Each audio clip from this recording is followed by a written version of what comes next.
कभी कभी क्या होता है, हम किसी की शारीरिक क्रियाओं को देख करके अनुमान लगा लेते हैं, ये भक्त नहीं है, ये भक्त है। कभी कभी ऐसी विचित्र दशा हो जाती है महाराज, जो आपको भक्ति वाले नहीं दिख रहे ना, वो बड़े भगवत भक्त होते हैं, अपने आप को छिपा कर रखते हैं। मैंने बहुत सारे ऐसे भक्तों को देखा है जिनका जीवन बड़ा साधारण सा लगेगा, आपको लगेगा भी नहीं ये भक्ति कर रहे होंगे, ये भक्ति का इतना सभी जानते हैं, पर महाराज भजन को बड़ा छुपा रखा है। लेकिन उनके जीवन का जो वाणी है ना, जीवन का स्वभाव, वाणी व्यक्ति की भक्ति की पहचान करा देता है। आप भक्त को नहीं पहचान सकते, ना ही पहचान पाओगे, क्योंकि जो संत होता है वो अपने भजन को उतना ज्यादा नहीं कि ज्यादा मतलब दिखाया करे, कुछ करे, वो अपने आनंद में मगन रहते, लेकिन उनका वाणी, उनका सहज, उनका स्वभाव आपको बता देगा इनमें कितनी भक्ति है। उनकी वाणी दिव्य होती है, स्वभाव निर्मल होता है, हर किसी पर अनुकंपा करने वाले होते हैं। याद रखिए, भक्ति को कोई बता नहीं सकता कि कितनी भक्ति है।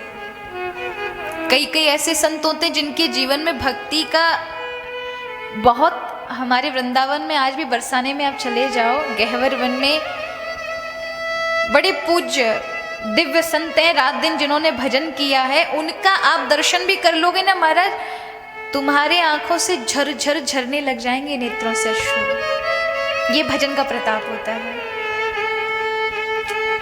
लोग जाते हैं उनसे चर्चा करने के लिए, भगवत चर्चा करने के लिए।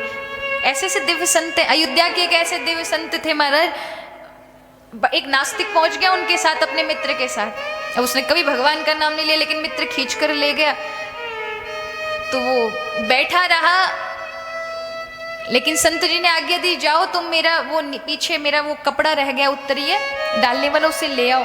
हल्का सा स्पर्श ही लगा था उन संत के उस कपड़े का, महाराज भक्ति जाग गई, उसका रोना ना रुका।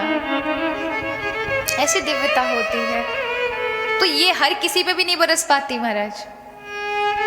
ऐसा मत सोचो कि सारे शिष्यों पर एक जैसी कृपा बरस जाएगी, वो आपकी पात्रता के ऊपर है कि आपने कितना अपने आप को जोड़ रखा है। एक होता है ना कि चुंबक का स्वभाव होता है लोहे को खींचना, जिसका अंतःकरण अपने गुरु के प्रति, भगवान के प्रति शुद्ध होगा ना, वो तुरंत खिंच जाएगा। अब किसी के में आधे मिलावट होगी महाराज, तो थोड़ा कम खींचेगा, लेकिन कम खींचेगा।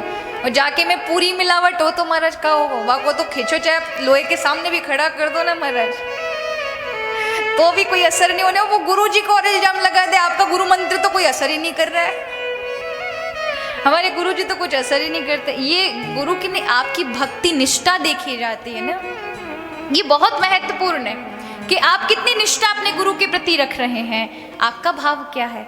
क्या भगवान के तुल्य ही अपने गुरु को मानते हैं?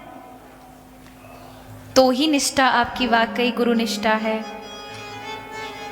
अगर नहीं है तब तक भाव नहीं बन सकता। और कहते हैं जिसे अपनी गुरु के प्रति निष्ठा ना हुई, भगवान तुल्य उसने गुरु को नहीं देखा, माना कि अग्रणीय भगवान ही हैं, लेकिन उन तक प्राप्ति कराने वाला साधन कौन है?